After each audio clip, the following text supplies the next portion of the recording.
Hello there, welcome back, welcome back, welcome back. Welcome back to the Agostino Zinga show with your host, Agostino Zinga. And this is episode number 941. Nuevo Cuatro Uno with your host, the friend you wish you never had, your confidant, your fucking best friend over the internet. It's Agostino Zinga, for another episode of the Agostino Zinga show, the number one cultural commentary podcast in the world. Accept no imitations, accept no copies, accept no fakes, accept no second places. We are number one. Thank you for joining me this evening. Thank you for joining me this evening. As I can see myself in the flipping camera, I think I went a bit too crazy on the right hand side of my beard. I think maybe that's right. Which side? I think it's that side, yeah. One side's a little bit more indented than the other, unfortunately, which is it's just a shame. I think when you let your hair grow, you keep seeing all the like, you know, all the growth. You can't help but notice it. And because I've got a little razor, a little machine, right, a little I won't always trim it. But sometimes when you trim it, you sometimes trim a bit too much, and you can sometimes make stuff look lopsided, make it look uneven, or just fuck up in general. So that's what I'm currently on. I'm on that stage of like trimming it too often, where I'm starting to see stuff that's not there, trying to get rid of that stuff that's not there, and then realizing it's not there, but it's too late because now my face looks weird because I went a little bit too in on the inside of my mouth, you know. Hard problems for myself, absolutely hard problems for myself. Talking about hard problems, we have to mention this off the bat, straight off the bat. Remember Young Philly? Young Philly, the UK influencer, content creator, host, all around man about town, who got arrested, I think, sometime last year. I'm pretty sure it might be a year coming up. I'm pretty sure it was sometime around October. He got arrested for grape, actually, right? The big R word. He was out on tour in Australia, and somebody out there, a young lady, alleged that he did something very, very, very heinous to her, and he was immediately kind of arrested. I think arrested in that country. He was brought back from another place he was at, you know, through the airport in handcuffs and stuff. It was a pretty crazy image to see somebody that you kind of, you know, especially in the UK, you see all the time on YouTube, you see all the time presenting these really cool, fun shows, you see all the time being linked up with certain brands, being flipping, you know, basically escorted through an airport with handcuffs. Absolutely crazy, especially when you consider the crime he's been accused of. And then after that, of course, loads of other people came out as well, started accusing him. I think the most damning indictment for Young Philly, I think personally, looking from the outside in, was the lack of support he got from his friends. Now I know the charges are really serious and egregious, and you'd have to be the type of friend that has their own thing going on. You couldn't be the friend that like works for a corporation. You'd have to be a friend that kind of owns your own business to be able to stand by somebody who has an R-word charge against them. No one really wants to do it, because if you do it, you basically nuke your own career. But it was quite alarming. It was quite eye-opening to see somebody that was so popular essentially get left alone and ignored, and people pretend like it didn't exist and shit. It's like, right, look how quickly this shit can change. But again, the seriousness of the crime made sense. But I also have to say, his friends, the people that didn't speak up, are the ones that know him the best. I don't know the guy, you know, ever. Never seen the guy in real life in my entire life. So if those people were quiet, I think they were quiet for a reason. Then, of course, all the clips came out of his friends basically calling him in uncertain terms of creep. His friend Chunks, I think there's one viral clip where he's like, oh, he would never introduce him to a sister or something because he's not the bestest guy, or not the bestest boyfriend or husband material or something. So there was all these alarm bells. And then, of course, loads of other girls came out. I think there was a couple that defended him. I think there was one particular white girl that was pretty staunch in her defense and said, yeah, he's a good guy. But everybody else that came out was basically painting this image of Young Philly being a bit of a, you know, being a bit of a wrong un, let's say, being a bit of a wrong un. So it made it seem like most likely the allegations are true. Anyway, the most heartbreaking thing you could imagine if you're Young Philly, especially if you think you're innocent, is the way that the judicial system works in Australia. Because even though he posted bail and he, you know, it seems like he's agreeing to comply with all their conditions, the one condition that they did have was that he had to remain in the country until the trial started. And unfortunately, if you know anything about trials, you know they take ages to start. So he's been essentially on remand in Australia for a year. Now I'm not too sure how he's been living or surviving, because maybe he's been really good in terms of investing or something, but I don't know if many of us, myself included, could survive having to look after ourselves for 1 year in Australia while we wait for a court case to start. And there's no guarantee when that court case starts it's going to end soon either. It might they might drag it on. There might be further questions, evidence fucking submitted. It's a whole fucking shit show. So basically, young Philly's been in Australia for a year, and the longer he stays there, unfortunately for him anyway, the more it looks like in the court public opinion that he probably might be guilty of the allegations that are charged against him, because it does seem a bit excessive to keep somebody that long unless you have them banged to rights and you're just waiting for the court system to do the court system does. But anyway, the update I wanted to update you on was courtesy of the West Australian. The West Australian has updated us on a case and said that there's a possibility the judge could grant leniency, I think, or whatever. I'm not too sure if there's leniency or just how they do it in courts. But there is a chance that the judge could approve young Philly coming back home for Christmas, because he's been stuck in Australia for a year.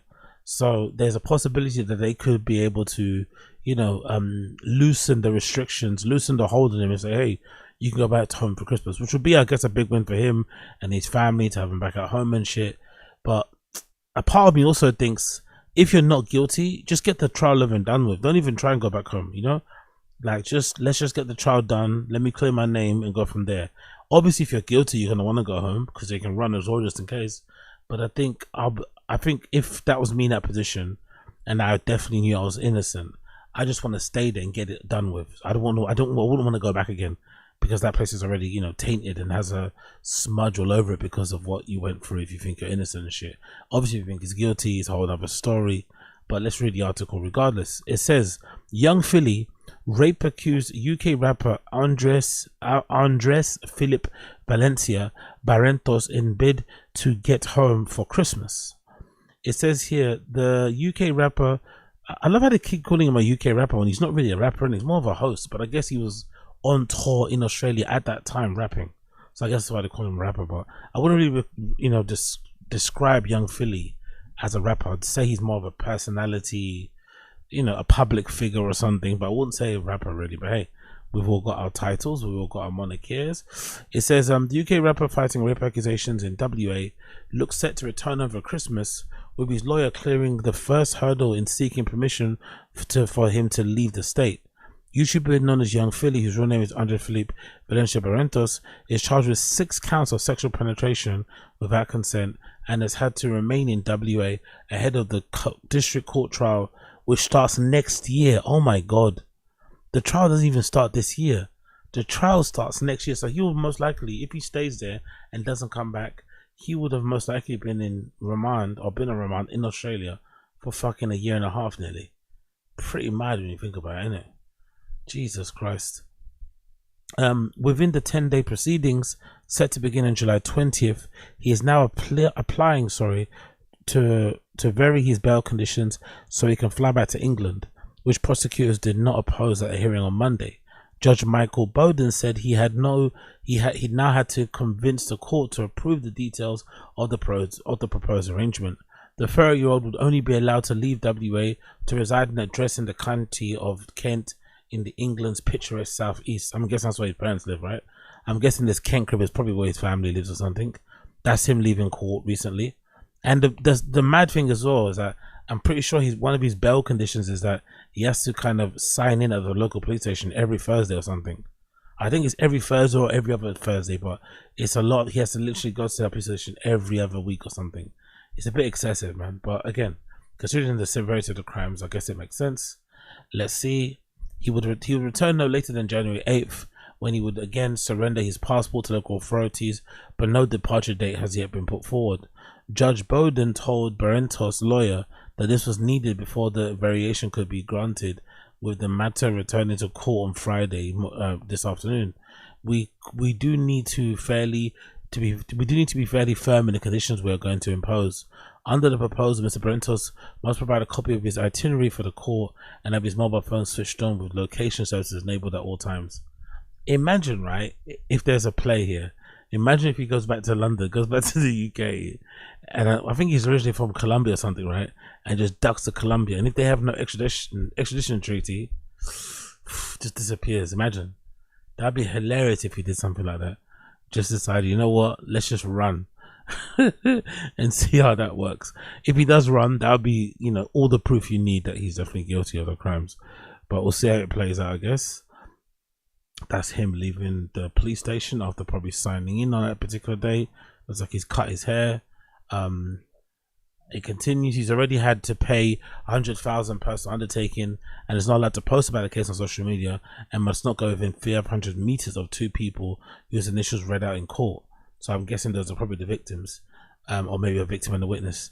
The state who also want him banned from attending licensed premises in his return to WA. Judge Bowden said Barrentos would have to report to authorities in person the day after flying back.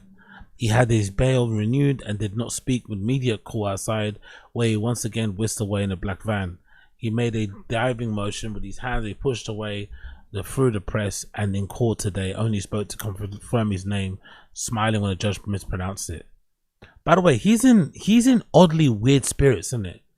Considering the severity of the crimes he's been accused of, considering how long he's been out there stuck in Australia, he seems surprisingly in good spirits. Like, I don't think I could be smiling. I don't think I could be jolly. I don't think I could be doing no jokies with the cameraman. I don't think I could be smiling to myself with the people in court. I don't think I'd be, you know what I mean? I think I'd be a mess if that was me. Especially if you think you're innocent. Like, imagine how the rage, the confusion, the frustration.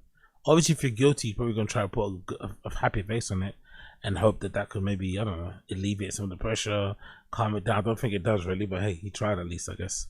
But yeah, let's see what happens with that one. And then the last bit on here, it says the complaint alleges that Mr. Barrentos committed the offences against her in an accommodation in Hillary's after a gig at Bar 1 on September 28th. He was extradited to Queensland to Perth by sex assault squad. Jesus Christ, there's a sex assault squad detectives. So SAS. Jesus Christ. Mr. Barrentos also pleaded not guilty to 4 counts of sexual presentation without consent, but is yet to enter a plea for the other counts. He is also fighting 2 counts of sexual occasionally body harm and the count of impeding a person's breathing or blood circulation. So it's all a bit peaky. It's all a bit peaky for him. But I'm curious to know if the fact that they're going to lift the bail conditions and allow him to come back home, is that just them being kind, clemency and shit, or is that something that they kind of have to do, you know? I'm not too sure, but we'll see how it plays out. We'll see how it plays out for young Philly. We'll see how it plays out for young blood clot Philly. Now, I wanted to also update you quickly on this Ginga Jay thing. I'm sure most of you guys have seen all of the fucking hullabaloo over it. He went on BKCHAT London and decided to have a one-man war against all black women all around the world because I guess maybe they broke his heart when he was younger. They're talking about preferences on this particular episode, and it came up, you know, his opportunity to speak about his preferences, and it really turned into him speaking about what he hates. You know, he didn't really spend a lot of time praising, lifting up the women that he does find incredibly attractive, his wife or anything. He spent a lot of the time really going extra hard about mouthing black women and just reminding them just how insignificant and little and unimportant they were to him and his life, which is again bizarre because, you know, nobody bloody asks. Now, I said already in the other episode that I felt kind of bad for him because I felt like it came, all that anger, all that frustration he was directing towards the black girls in that room, I think came because of his own pain. You know, I think came because of the constant years of being rejected or being looked over or being, you know, not being considered, all that malarkey. I legitimately think that's what fucked him up.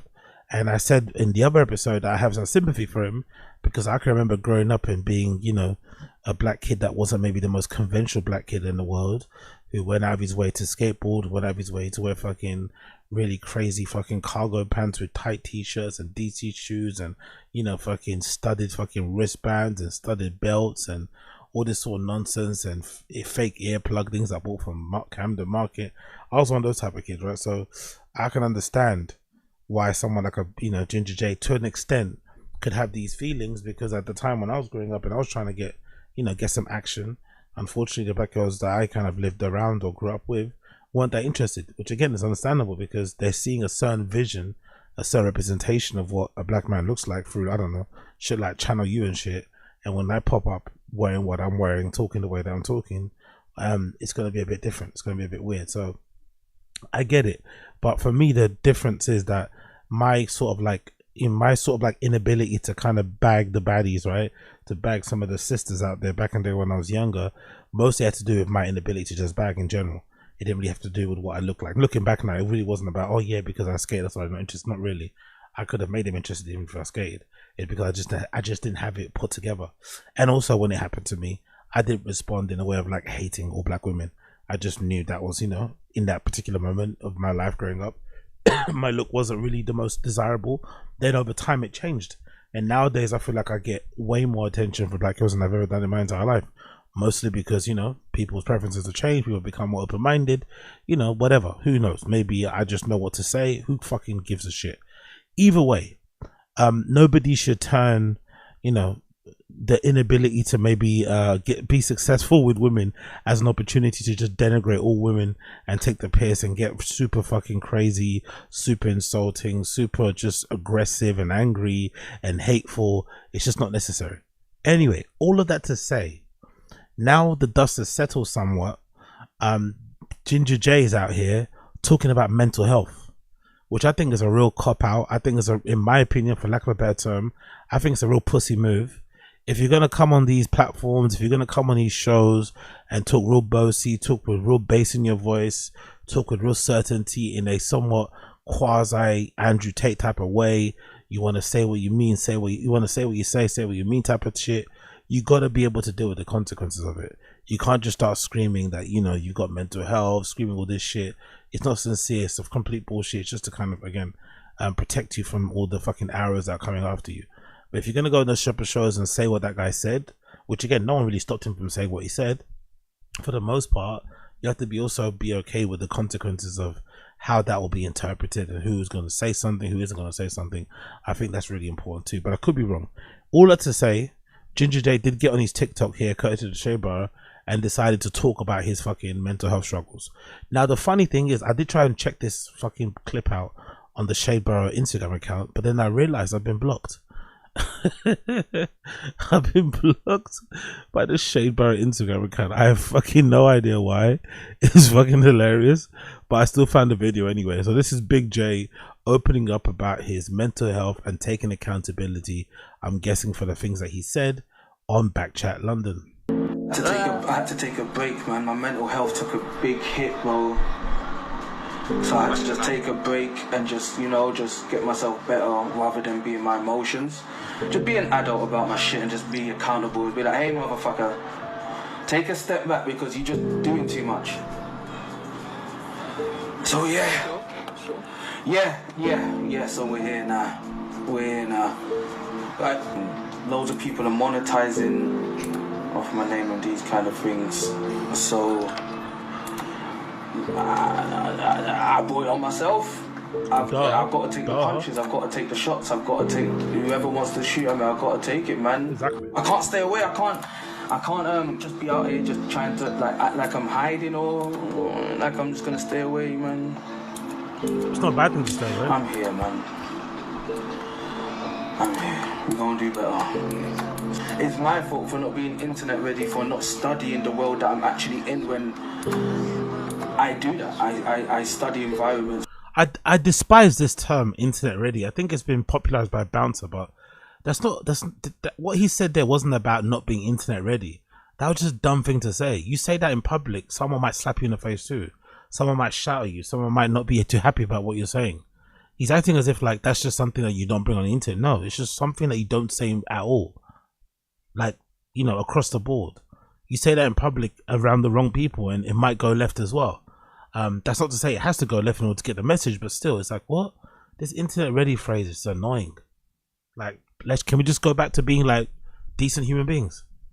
Because of prison, I should have paid more attention to the environment that I was in. I should have paid more attention. I should be more mindful. Because I know how to do it. It's not a difficult thing. But man, sure. Yeah. So again, like, personally, I think it's a cop-out this whole mental health shit is fucking bullshit. He doesn't know what he's talking about. Mental health is what? Mental health is now fucking grouped in with feeling a bit stressful, feeling a little bit sad, feeling a little bit overwhelmed. That's now a mental health issue. I'm sorry, no. Stop fucking making light of people's actual real mental health. You went and said something dumb on a very popular show. Everyone in the internet all around the world saw it. You're being ridiculed for it. You've been called out of your name for it. You just got to like receive the licks, keep the, you just take the licks, grin and bear it, and then dust yourself up and go again. But this mental health angle he's trying to go with is just nonsense, really. Because I think deep down, he still believes what he said, which is okay. Believe the ignorant shit that you want to say, but unfortunately, if you say ignorant shit or you do ignorant shit, people are going to call it out again and again and again and again. The best way to avoid it is just to not tell people the ignorant shit you think about. Simple as that, really, which is hard because people like this kind of always want to weirdly share what they get up to and what they're on and shit. But I think those days are finally over. But I do have to always maintain, I do have to kind of stress that I still think this was incredibly lame. Big up the music connoisseur. I still think this was incredibly lame. So I had no idea, but allegedly this guy Ginga Jay was associated with, or one of the co-hosts of this rap battle show called PenGame, and you can see him right there in the middle, right? And obviously off the back of what he said about black women on BKCHAT and his subsequent actions or whatever else it may be, they decided to part ways with him. Now, like I said before, I'm not really too familiar with PenGame. I've seen clips here and there, but I don't really watch it too tough. But I know it's a popular show. But in this particular situation, I just think a rap battle league, a rap battle show, firing somebody for saying something on another show just to appease the mob is just nuts, because there probably wasn't that big of a mob anyway. Like, they could have kept him on the show, and I don't think no one would have really cared, because, it's not as big as a platform as what he was doing previously. So I don't really understand why this was done in the first place. If anything, it kind of felt like PenGame wanted to get themselves in a conversation, because everyone was talking about this guy. They also wanted to get their kind of, their 2 pence in. They also want to kind of add it to the algo and see maybe they could kind of siphon off some views. But I don't necessarily think it came from a sincere place. I don't think that's necessary. The guy's already kind of beaten down and, suffering from what he's suffering from. He's probably going to take a long time for him to learn anything, if he's ever going to learn it. But one thing that you don't do is just willy-nilly take someone's employment away from them. That's just unnecessary. Again, who knows if it's his proper source of employment, if it's something he did on the side. I just think the action in itself was a little bit, a little bit cringe, a little bit unnecessary, and essentially just them trying to get themselves involved in the conversation, because it's been a hot button topic in culture for the last few days and shit. But I hope now they can draw a line on the sand and go from there. But then there was this post I saw that features Margs, the MC from legendary, I guess you're going to call them, UK rap group Mashtown from back in the day. He decided to kind of, espouse some of his opinions regarding the whole Ginga Jay situation. And I agree with some of the stuff he says, but the other stuff, I'm a little bit on the fence with. But this is Margs trying his best to sum up the situation and give his 2 pence on it. Like I said, I've got staff that are black women, people that work. There's PenGame girls that rap that are black women, and people that I work with, from Esther to Hema to Mimi to Koi to Gina. So there's so much going on. I shouldn't have to explain why it's important. But if it don't fall into your wheelhouse, it's literally because you don't care. You don't understand. No, of course not. Do you understand the reason for the outrage? I'm not saying what he said wasn't bad at all. Of course, it was bad. And neither am I. I'm saying you don't really understand the reason for the outrage, because you're saying stuff like, oh, I get it. It's like, oh, you can't have a preference, or don't talk about black women's hair, and it's kind of like trivializing, like actually like what happens. I don't know whether you don't really do understand it or not. So for someone like me watching it, yeah, for me being his employer, yeah, and someone that's associated with him, yeah, I'm looking at that, and it's totally different things that I'm looking at. It's not a case of just because he's got a preference or because he mentions black women's hair. There's lots of stuff that you need to unpack in that video. Oh, okay. Sorry, I didn't know this beforehand. Again, I'm not too familiar with PenGame, so I guess Margs is a co-owner of PenGame, which is probably why he's explaining his decision for firing Ginga Jay in the first place, which I vehemently don't agree with. I think it's a bit unnecessary, because I don't know. I just think just on the paper, looking at it from the surface level, a rap show that, about rap battling, firing somebody for saying something very controversial seems a bit weird, when most likely there's been rappers on that particular show that have said maybe things that have been maybe bordering the same level of outrageous, if not maybe, you know, exceeding it on that show. So I think it's a weird thing to do. But again, he's going to probably, you know, explain why he decided to do it in the first place. There's lots of questions that he made. I left with more questions than answers. You know what I'm saying? He said his preference. He said, this is why I don't like black girl. He said, why? Then he said, because you can't put you in your place. You can't think you're man, I can't put you in your place. So then now that makes me start saying, well, so you enjoy putting women in their place. So what's going on? What are you doing in your spare time? Oh, so you only like girl that you can bad up. You don't want these black girls because you can't bad them up. That is crazy to even say out your mouth. Okay? So again, so I'm looking at that, I'm saying that's mad to me. Yeah? One second, let me keep going. 1 second, wait. I had an opportunity to talk. Yeah, so I'm saying this is wild. Again, it comes to protecting women. It's not about black women, it's any woman. You know what I'm trying to say? Because you're more only comfortable where you can bad them up. This is dangerous territory we're going here. Again, I don't want to be associated with that. You know what I'm trying to say? Fine. Then the woman triggered you, the girl triggered you, and then you lent into it. Yeah. So at the point when you was angry, where you stood up, you're showing aggression, and you're a man at the end of the day, and you attacked this woman personally. You would all that vim that you had, you put it to her, and it wasn't the whole group, and you wasn't just generalizing. I don't know. Maybe I didn't watch the whole show, but I didn't get the feeling he was going to hit any of the girls. I'm not going to lie. Maybe it's just, I know it was aggressive and it was very over the top. But at no point did I feel like he was going to hit them. Maybe the girls in the room could say differently, but I also didn't get the feeling they thought they were going to be they were in physical harm. I don't think so. The guys as well were keeping an eye on things. I don't think it would have got that far. He was just talking, you know, very passionately and very loudly, and also being extremely angry and just ridiculous. But I don't necessarily think he was going to get violent. I'm not going to lie. I think they put a little bit too much spice on this shit. I don't think he was going to get violent at any point, but I could be wrong. You was on this gal, and when you're telling her with all that aggression to take off your wig and take off your lashes and be diminishing and degrading to her and all that, you're saying all these stuff in a degrading manner. None of that stuff's cool to deal with women like that. Again, forget even black women, but it's women in general. You shouldn't even be dealing with women like that. But then you're using her like stuff that are culturally part of what we do in her blackness to offend her. Telling her, take her lashes off, take your wig off, take your makeup off, and I'm going to bring in my natural 10 out of 10 Indian gal hair. All this stuff is crazy, bro.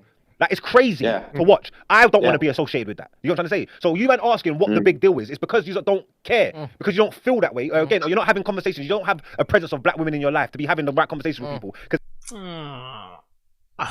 Don't get me wrong. Someone saying it's not that big of a deal is kind of crazy, because it is a big deal, right? He got on the big internet, as Remain Relevant would say, and essentially declared his very crazy racist views, sexist views and shit regarding black women. So that's really crazy in itself. But I'm just questioning, like, the rap league thing. You know, if this was, I don't know, if this was something different, it'd be a different story.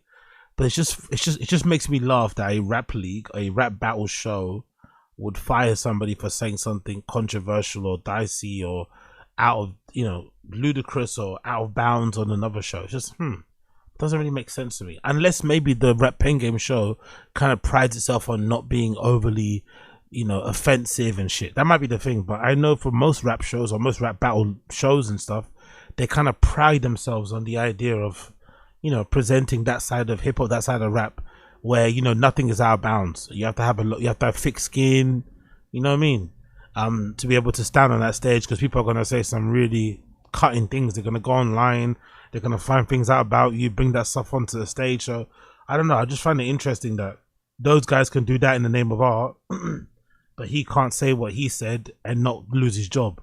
Some would, again, I wouldn't say this, but some people could even say maybe what he was doing was his version of art. Maybe that back chat room was his canvas. You know, he doesn't use black colors because, you know, he hates black women, but maybe that was his canvas. You never fucking know.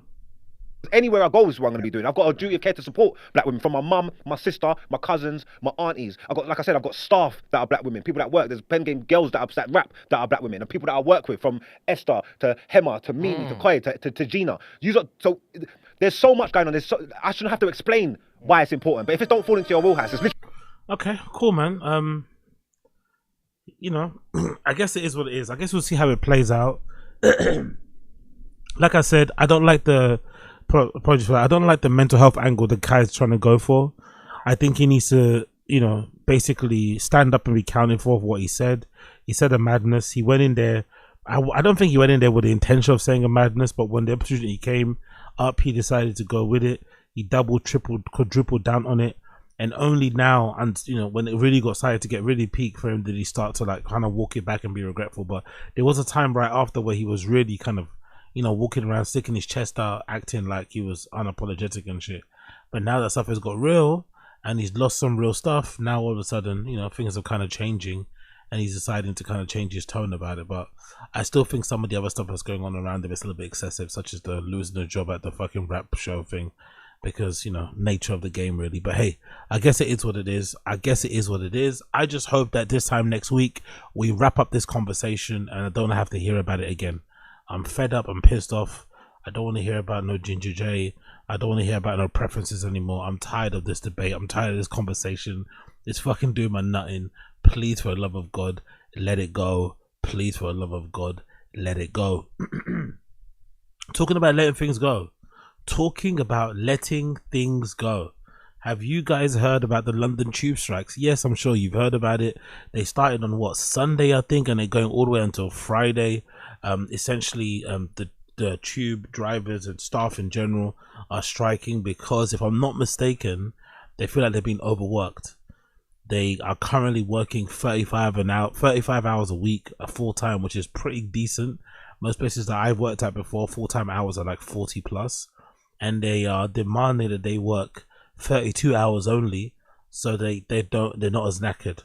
Obviously the government is rejecting that, because that would mean they would have to hire more staff to cover the hours, and it also would mean if they get down to 32 hours, they could also basically charge more or earn more from their overtime.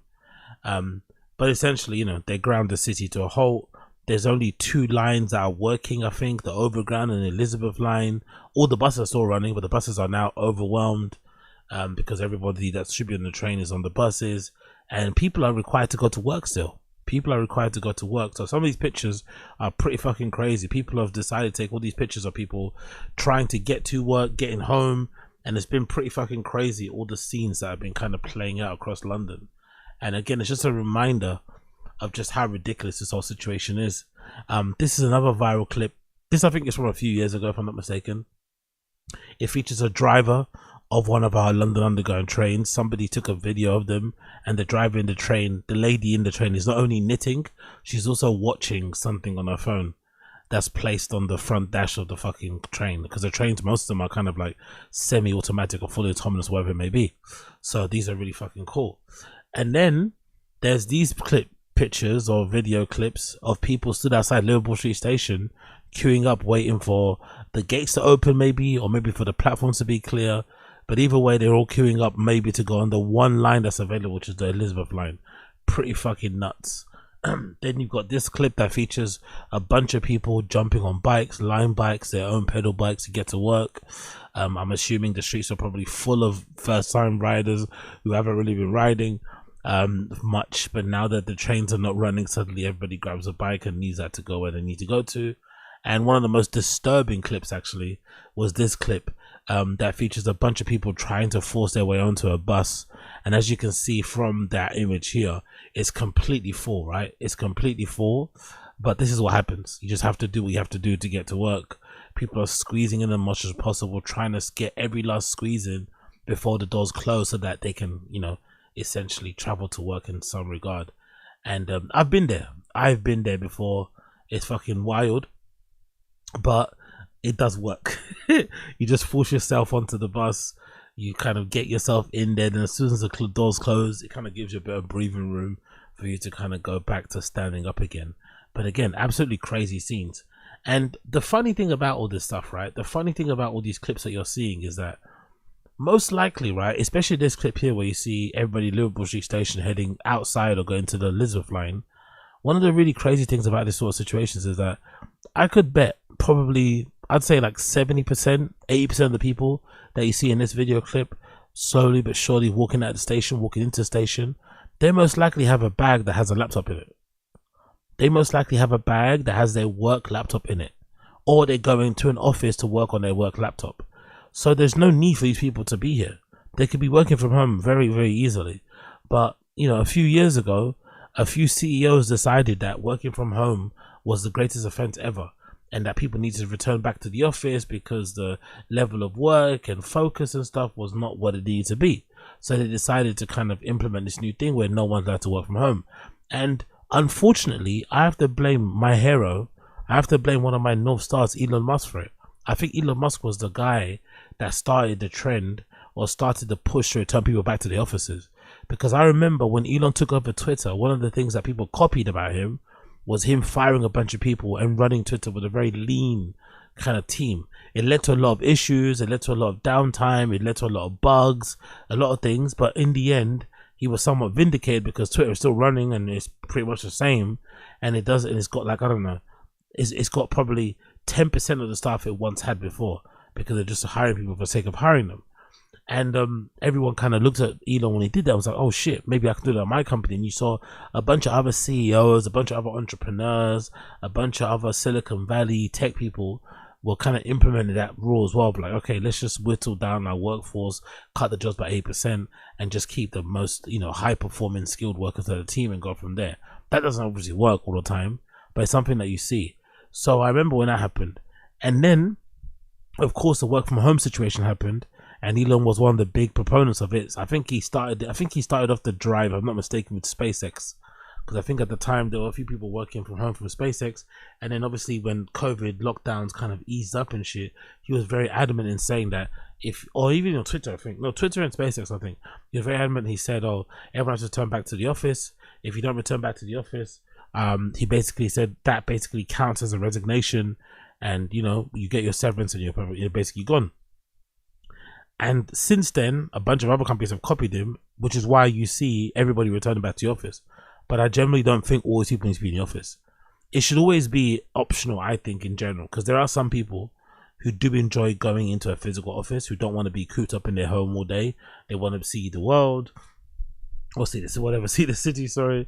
They want to maybe meet their colleagues face to face. They want to just have a change of routine. They want to get out, fresh some fresh air, get some steps in, whatever it may be. But I think it should be an option. I think it should be an option, And because there's not an option nowadays, most places that are hiring anyway that I've seen, most of them require you to kind of commit to coming in 3 days a week or even 5 days a week. But they make it very clear that, hey, this is not a fully remote job. I have seen some places that say stuff like, it's not fully remote, but on like the last Friday of the month, it's usually a day when no one's allowed, where everyone can kind of stay home. Which, I guess could work. But I think overall, there is no need for this amount of people to be in the office. There really isn't. It's a real piss take.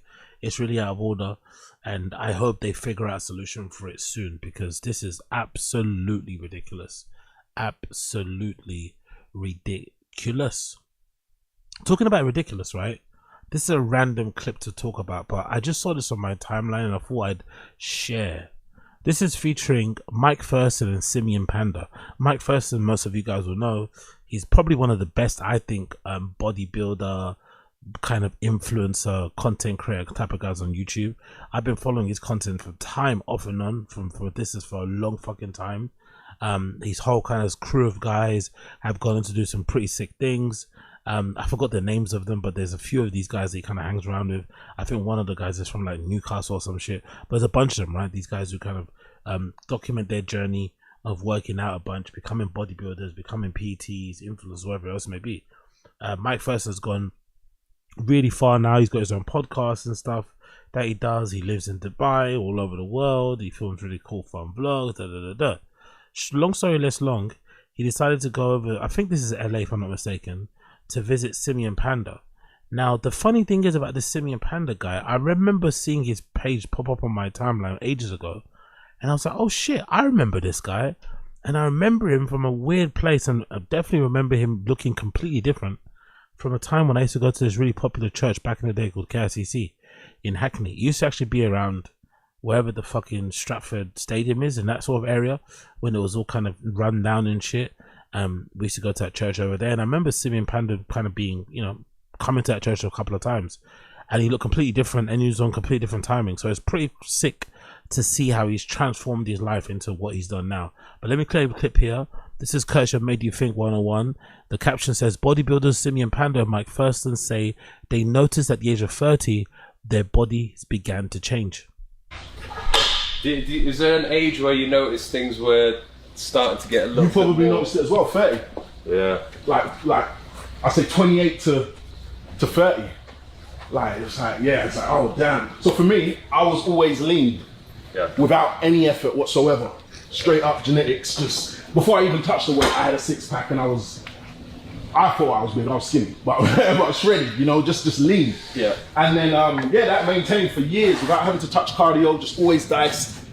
And then once 30 hit, started looking in the mirror and be like, oh, the lines aren't the same. A little bit soft. Yeah, exactly. So I had to work, which is fine. And to be honest, I really love it now. I love the cardio I enjoy. Like, we're going straight to workout. We've done a little something, but normally I do 45 minutes every day to start off. You know, before a session. Before a session, and that never used to be my my style. I used to think if you do that, you're not going to have the energy for the workout. Yeah. But no, that's not the true at all. I'll literally finish during my 45 minutes, and I'm ready to work. Yeah. You know, so do you have to do cardio to stay lean or just diet? No, not really. But I do notice I can stay lean if I'm doing a lot of walking. But there's periods during the year, for example, when Dubai is very hot, I just don't go outside and I don't walk. Step count is like 5,000 or less. Yeah. And I notice even if I'm just eating the same food, I'll start to accumulate a bit of fat. Okay. But you have remained extremely consistent with the way you look though. Like I've never seen you out of shape. It never happened. not once. Yeah. Have you even come close? Well, you just don't allow. I've become a little bit softer and then just fixed up. Everything's visual for me, and I don't necessarily weigh myself often. I don't count calories. Everything's you don't count. No, ever. No. Well, back in the day, maybe. Like competition times and stuff. But no, I'm visual now. Anyway. The funny thing is about this is that I remember back in the day, right? This is a fucking weird thing how fucking the world works. But big up Simeon Panda, man. He's fucking smashing it. But I remember back in the day in KICC, this church was a little bit weird, right? It was a bit odd. Like I was in that church as well, part of this fucking stupid little crew that we used to run around in the church called Drawbear Gash, right? There'd be people getting smashed, you know, around the corner. There'd be people getting smashed around the corner. Double entendre there, you know what I'm fucking talking about. But I remember this one particular time, I don't know what happened, but Simeon Panda back in the day didn't used to look like this. Like he mentioned before, he was very skinny, very tall. I remember he used to kind of walk with a bit of a bop like that, right? He's kind of like always had a screw face on him as well. He looks completely different now, by the way. He's very cheery and open faced and stuff and happy. Clearly, you know, it helps to kind of be successful as well. But I remember him back in the day always having a screw face, being very tall, very skinny. And I don't know where he's from in London, but wherever he's from, I guess he had some issues with these guys that used to come to my church, the elders in my church. And they go into some sort of passa, they go into some sort of argument. And I remember one day during our youth service, we had this little building to the side of the church. That was where we had the youth church called TNT. And I remember during one service on a Sunday, a fight broke out. Like fights used to break out all the time. There'd be gangs warring in the honestly, one of the weirdest churches ever, man. Kingsway International Christian Center. Such a bizarre place. It had all the fucking preachers and people coming in and getting, you know, healed and getting baptized, all this malarkey. But then it also had this other bit that was like kind of attached to the streets, attached to the road, and I don't know, it was all over the place. One particular day on that Sunday, this gang came through, or these elders came through, and I guess one of the elders had maybe an issue with Simeon, and they got into some sort of pass, they got into some sort of back and forth that led to a fight, and he ended up getting rushed by like, I don't know. At the time, it felt like it was 10 people. It could have been 5. I don't know how much it was. He held his own for in the beginning, but obviously, you know, where there was like 10 grown-ass men kind of overpowered him, and he was kind of like scrunched up on the floor, and I think he ended up getting up and running. But I remember that visually, right? Him, like, they were throwing chairs at him, kicking him, punching him. It was fucking crazy. But if I remember correctly, that might have been the last time I saw him too. So I don't know what happened after that. I don't know if he went away. I don't know if he moved house or if he just kind of, you know, got himself off the roads and stuff. But I remember that visually. And again, like, he's completely different now. So I wonder how that story changed. I'm sure I wonder if he's probably spoken about it on his channel. Maybe he hasn't. I don't know. But I'd love to know what happened afterwards, because it seemed like at the time he was, you know, leading a certain life. So maybe that's why that fight happened in the first place. Maybe it happened out of the blue because, you know, they're just being mean or something. I don't know. But I do remember that very, very, very viscerally. It being a very strange and kind of weird situation to be in a church and seeing somebody get rushed like that, because you see it happening in school, you see it happening in your area, but it just didn't make sense. Like that sort of violence, that sort of like attitude, that sort of aggression, that sort of whatever conflict happening in the fucking church was so bizarre. But in TNT and KSCC, it became the norm. But it's fucking amazing to see how he's completely changed his life around now, and essentially is kind of smashing it in this like bodybuilding, workout, influencer, aspirational content shit that he's doing. It's fucking cool to see. So big up Simeon Panda and big up Mike Thurston. Big up Simeon Panda and big up Mike Thurston. Continue. Sorry about that. My throat is fucking dry as hell. Let's talk about this article courtesy of the BBC. The title of the article is "Phones Stop Us Going Feral on the Dance Floor. Phones Stop Us Going Feral on the Dance Floor." Now, I personally, I'm going to say something somewhat controversial, but I'm fucking fed up of this whole no phones on the dance floor movement that's happening in nightlife. I'm fed up of it. I'm fed up with everybody preaching about it. I'm fed up with everybody getting on their high horse about it. I'm fed up with everybody getting on their soapbox about it. I'm fed up with everybody talking about the need to have less phones on the dance floor. We fucking get it. We fucking get it. Yes, having no phones on the dance floor, less people yapping on the dance floor. Yes, less people taking selfies and pictures, especially with fashion on the dance floor, is better for the overall enjoyment of the rave. I get it. But everyone is now turning into their fucking mothers and fathers, or dare I say their grandparents, with the amount of rules and the telling off and the hand wringing and the pearl clutching and the obsceneness and whatever. It's like, give it a rest. Somehow now it's now become, in my head anyway, more punk to be on the dance floor and to actually have your phone out, because everyone's fucking, you know, abiding by the rules and following this, following that. Now, I'm seeing club nights now with like code of conduct things and rules for what you're meant to do when you go. It's like, brother, it's a rave, man. It's a party. It really isn't that deep. I'm honestly fed up of this movement. It's fucking boring. It's annoying, and it just doesn't make any sense in the long term, because there's far better things, bigger things to worry about than whether or not there's phones on dance floor, in my opinion. First of all, the amount of clubs that we have in London, that's completely fucking gone down to maybe double digits. The lack of late licenses, gentrification and shit, closing all these places, the prices of entry, the prices of running these fucking clubs in the first, electricity bills and stuff up. There's loads of things that people have to worry about before they worry about fucking phones on the dance floor. It's just annoying. But regardless, this is the article courtesy of the BBC. It says the following: filming a night out in the part of your night is part of the fun, for younger generations. Amber Club in Manchester has been operating a no phones policy since the opening in December 2024, saying that constant use of a phone sucks the energy of the room. A similar approach has been adopted at the city's warehouse project, which recently announced a no phones policy at some of its events for September.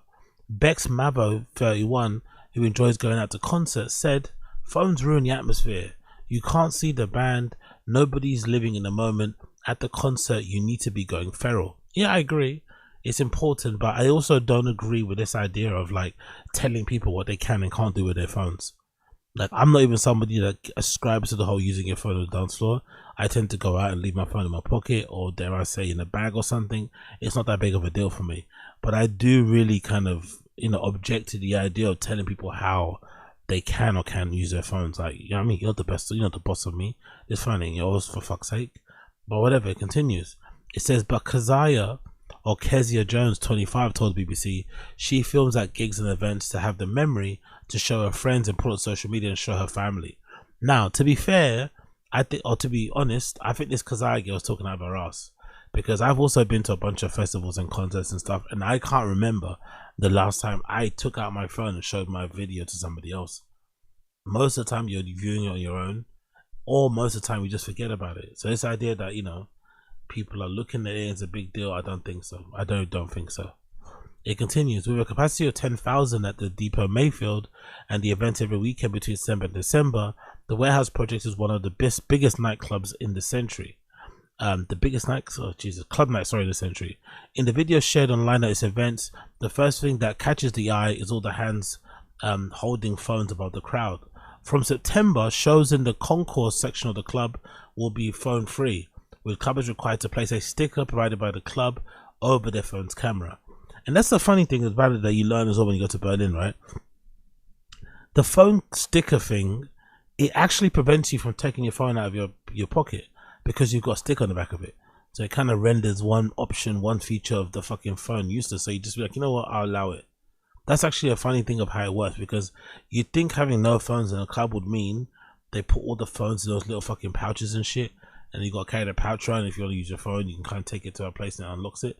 But I think in general, just putting a sticker over the phone camera does that job. Weirdly enough, I don't know how it does it, but there's something very kind of striking, something very tactile, something whatever definitive about putting a sticker of your camera phone. It kind of makes you live in the moment for some degree. It continues here. Obviously, there's a picture of people holding up all their phones and the club nights and stuff has taken over. It says here, at a full warehouse project shows, organizers said that they were encouraging people to keep their phones in their pockets. Club culture was best enjoyed in the moment with your friends. For Amber, a similar policy has been in place since the venue opened. It kills the vibe on the dance floor, she says. It sucks the energy out of the room. In a way, Amber, who's Amber's co-founder James Hutchins. We wanted people to reconnect with each other and with the music. Mr. Hutchins said only a few people had raised issues with the policy. Staff politely asked club goers to stop if they're filming, and we asked who's do not comply to leave. To be fair, that nightclub, when we went to go see Dixon play all night long in Amsterdam recently, one of the clubs the club we went to go see him play, they didn't have a stick on the phone thing, but they did warn you at the beginning when you went in, before you got searched and shit. There's just don't take too many pictures. If you're gonna take a picture, don't have the flash on, all that sort of shit. And that little warning, that little heads up, still prevents a lot of people from using their phone. I didn't see that many phone issues, so it can work actually, without even having to enforce the rule super hard. Just letting it be known, the right people kind of clock on, and then Bob's your uncle, Granny's your aunt. Mr. Hutchins said only a few people had raised issues with it. Staff politely asked club goers to stop filming and will ask those who don't comply to leave. Amber's and the Warehouse Project are by no means the first to implement their policies of the kind. In Berlin, infamous for all-night raves and cultural partying, no phones on dance floor is a standard practice. Fold Fabric nightclubs in London have been stickering phone cameras for several years.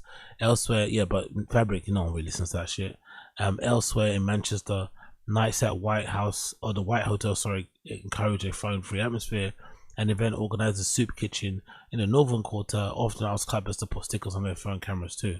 So yeah, there we go. I wonder where the first club is going to be that will have those little pouches though, because that's a real commitment.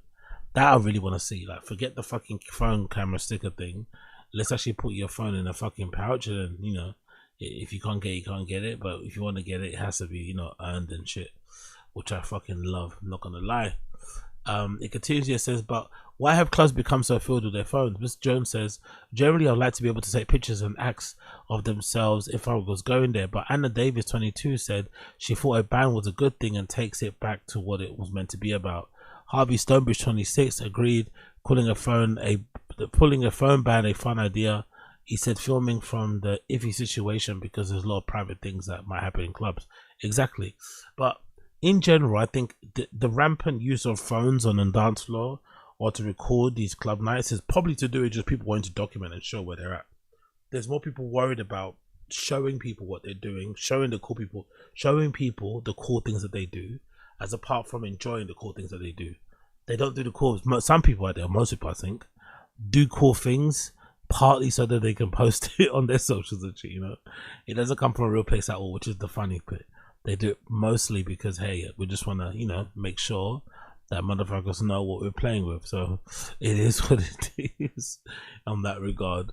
Let's scroll down. There's a picture of PJ Smith playing at grassroots event in Manchester. Big up her. However, the view that phones are killing the vibe is not necessarily shared by those in the booth. DJs and promoter PJ Smith said people filming her when she was on the decks had helped her and the social media presence. Yeah, but come on, girl. You're saying that now when you're playing in front of a small crowd, but I've seen some clips of, Rampar and whatever playing somewhere, and Jesus Christ, the people in the crowd just standing there looking at him. Do you know what I mean? And that for me is a talent in a way, because that would make me so scared to just see a whole crowd of people who aren't even on their phones, but they're just staring at you because they love you so much. It's like, Jesus, that's a bit too much for me personally.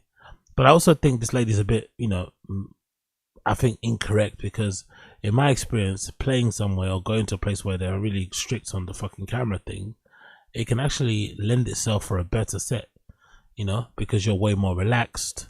You're not really tied up. You're not really feeling like you're going to be spread everywhere.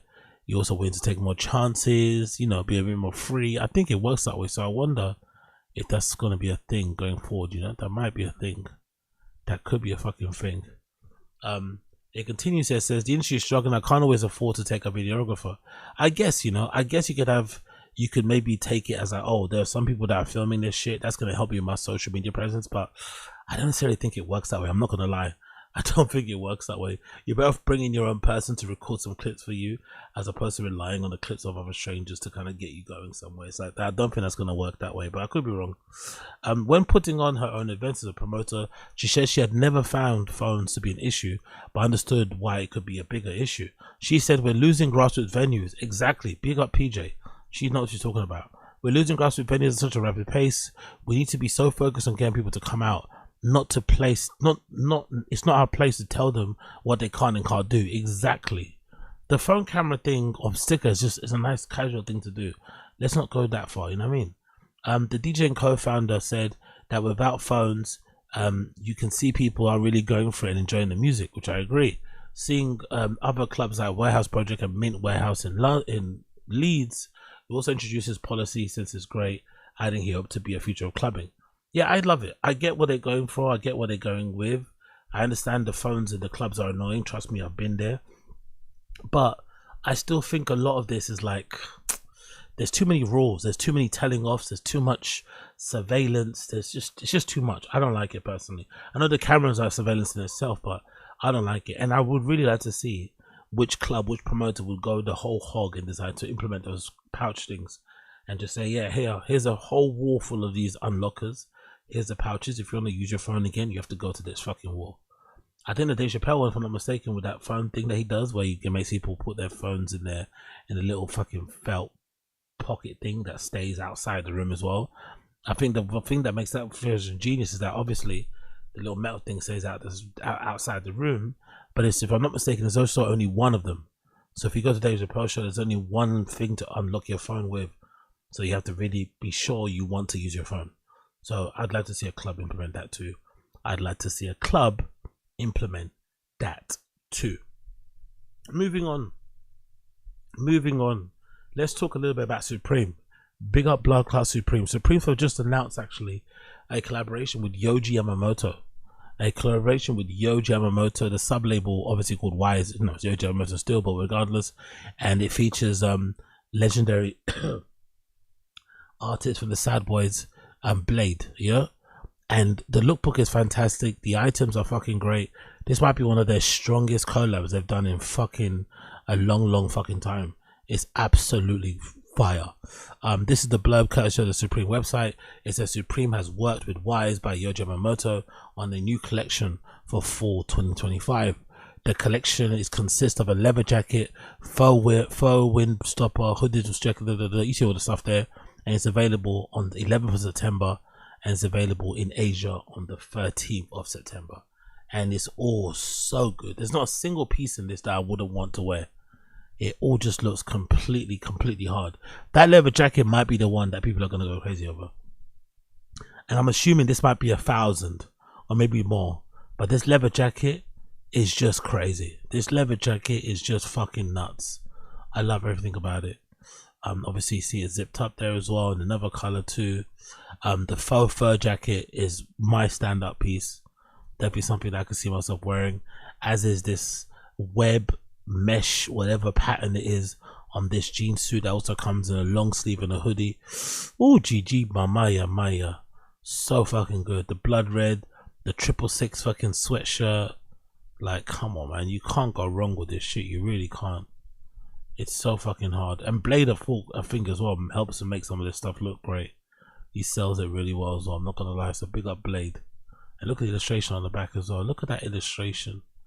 So fucking cool. It looks like a mixture of like Nazi neck face and some other, you know, Scandinavian horror type shit. Yeah, this is very ERL actually. This lookbook picture here. But the denim cargo pants are hard as nails, though. Let's not lie. The pocket placement, the straps and shit. Woof. Whoever this person is, they went fucking hard. And then you've got, of course, a hoodie as well, which I ain't mad at all. That's an incredible design on the seams there. That's really fucking cool there. I love that. Yeah, there's nothing in this collection I wouldn't wear, honestly.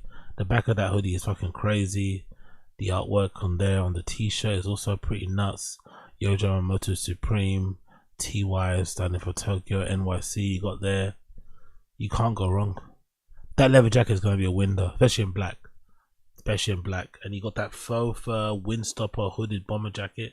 I wonder how much this is going to be. This will probably be about 300, I'm assuming, right? I'm assuming probably about 300. But this is gorgeous, bro. Absolutely gorgeous. Wonder what the zips are. These Riri zips? Good, I'm not too sure. And then of course you got the artwork. Is that by Joe Cat? Joe Chat. Who's Joe Chat? There's an artist called Joe Tat. Let me see that Joe Chat artist. What sort of stuff does he do? That web stuff, right? The web. Okay, there he is. Hold on, is this the guy that I saw years ago in fucking Hackney? No, this can't be, right? Nah, I don't think it is. Let me double check this. Let me see his tag. Okay, no tag post.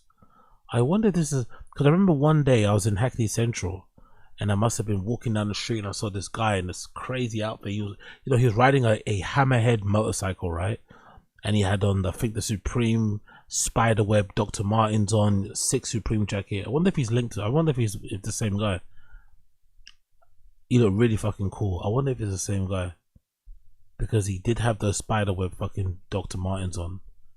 So I wonder maybe because he's got like a lot of spider type design. Like, oh, look at that. Look at that person's back piece. Look at the outline on that. Great start on Matt's back today. Yeah, that looks fucking phenomenal, bro. Wow. That piece is a bit too low, but yeah, the whole other thing looks so fucking cool. Jesus Christ. What a fucking piece.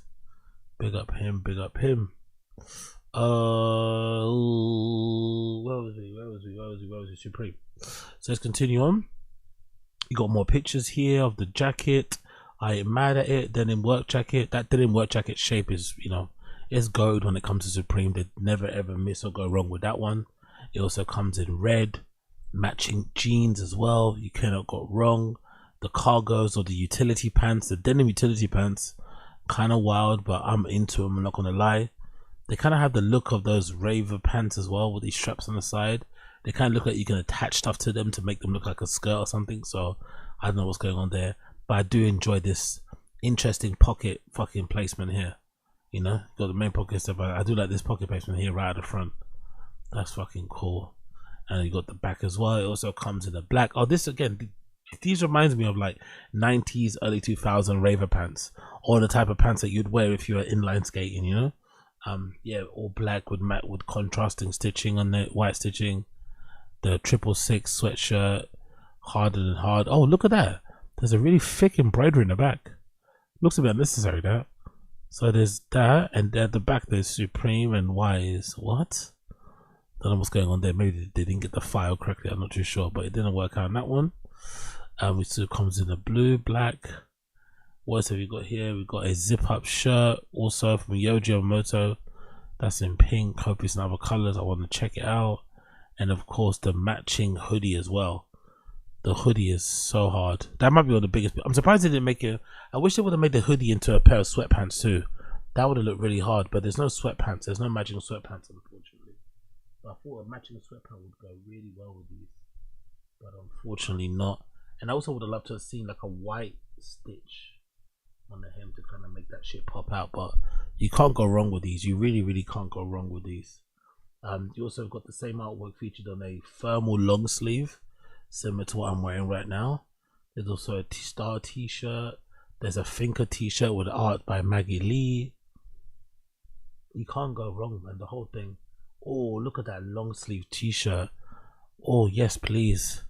Supreme and Yohji Yamamoto written on the sleeves and that font. The spider motif on the back crawling itself out of someone's head. Oh, so hard. You got Yohji Yamamoto snapback hat too, £6 hat, sorry. Yohji at the front, Supreme at the back.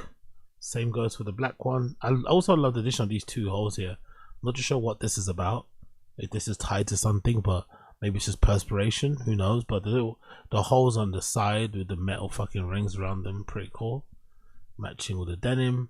There's some scullies as well, some skull beans, so you motherfuckers out there can give your Arc'teryx ones a rest. There's also a chain. Oh, is this a wallet chain? Yeah, nice, a wallet chain. Is that made out of bones or something? Exclusively. Oh, Great Frog. Wow. Great Frog collaboration. That's fucking great. No pun intended. I think I've got a couple of Great Frog's rings actually. Jesus Christ, it looks fucking cool. Okay, I'm not mad at that. There's also a fan. And yeah, good stuff here. Good fucking stuff. Available from the 11th, I think, if I'm not mistaken. They said on the 11th. And it's also available in Asia from the 13th. So I recommend, if you're that way around, if you're in the area, if you're in the zone, if you're in the vibes, definitely give it a check. Definitely recommend you fucking give it a check, because they look so effing cool. So effing cool. Talking about effing cool, we also need to mention JJJJound's collaboration with Birkenstock. JJJJound have Crocs, sorry. JJJJJound's collaboration with Crocs. They've got an amazing Real Tree Camo pair of Crocs coming out on the 18th of September, and I'm in fucking love with them. I want them so badly, especially considering all the fucking Real Tree Camo stuff that I've got at the moment in my fucking wardrobe, burning a hole in my fucking pocket. I need some matching Crocs, some tying the entire look. But as you can see here, courtesy of the blurb, it says visit JJJJound.com for more information on the up-and-coming collaboration with Crocs. Here's some lookbook pictures featuring a model wearing an all-white fit with the Crocs on and standing or sitting in a Mercedes car, which has got a vinyl Real Tree Camo sort of vibe as well going on with the wrap as well. But damn, man, you don't see Crocs like these, isn't it? You don't see Real Tree Camo printed Crocs. You never see them, and they look fucking beautiful, especially with that all white coat fit as well. I ain't mad at them. I ain't mad at the fit. I ain't mad at the fucking look of the fucking, you know, Crocs. I think they killed it, and especially with this advertisement, with this amazing car being wrapped in the Real Tree Camo too. But I want to see some more information regarding it, so you go on the website and it's got all the blurb that we need to see on the product images. So this is the Crocs, and it says here special edition Crocs. JJJJound, the brown Crocs timeless clog design for a second time. The result is a pair of clogs. The first pair I actually liked. I regret not buying them. They're the white ones. I think they came in white and navy, and one of the rings on the side was like, I think the rings or the buttons they used to kind of hold the little strap thing, the go faster strap, was held down with a gold plated sort of thing, which is pretty fucking cool. So big up Crocs. They do a really good job, or they offer up so many different options you can customize and shit. When it comes to the Crocs, although they're a very simple shoe, slipper, whatever, I love that they open it up for brands and let them kind of go crazy. Elevated with silver finish rivets, each bearing a distinctive JJJJound serif logo. The iconic Crocs logo is initially swapped out by the JJJJound emblem on the heel strap. This deliberate choice is aimed at encouraging consumers to embrace relaxed, more athletic context for following the footwear. The clog was accompanied by a set of 2 gibbets in floss finish, a black fill with JJJJound logo, a second in white with sport. They're going to be available for $95 too, so it's a bargain. Because I know it's not a bargain for Crocs, but it's still a bargain for like collab shoes. So here's some more pictures of them. As you can see here, they look fucking gorgeous. I need them so fucking bad. And that's the silver little rivet on the side that swapped it out with JJJJound instead of saying it Crocs. Such a nice little feature, such a nice little quality little bump, you know. You don't really need to add the metal eyelets or whatever rivets to the fucking Croc, but you do it anyway just for the culture. You know what I mean? Just for the culture. But they look so hard. I want them so bad. I want them irrationally so. I want them so bad. But they look so fucking cool. I wear Crocs all the time. They're super comfortable.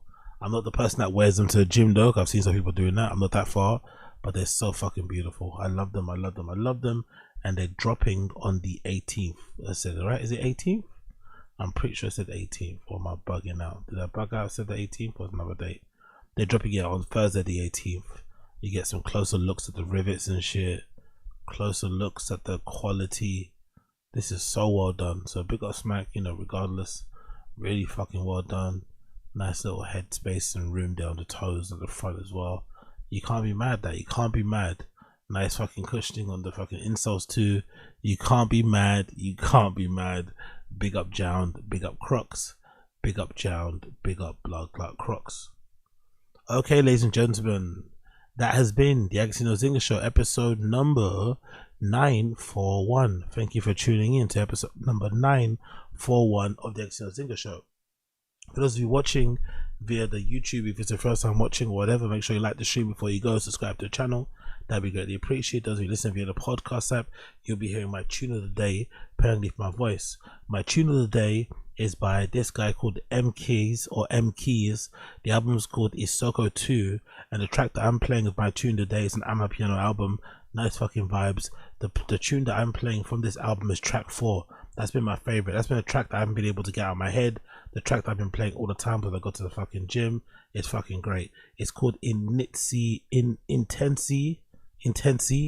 featuring Sammy T or Semi T featuring Ndosi SI or Dosi SA or Dosi South Africa and someone called Daish.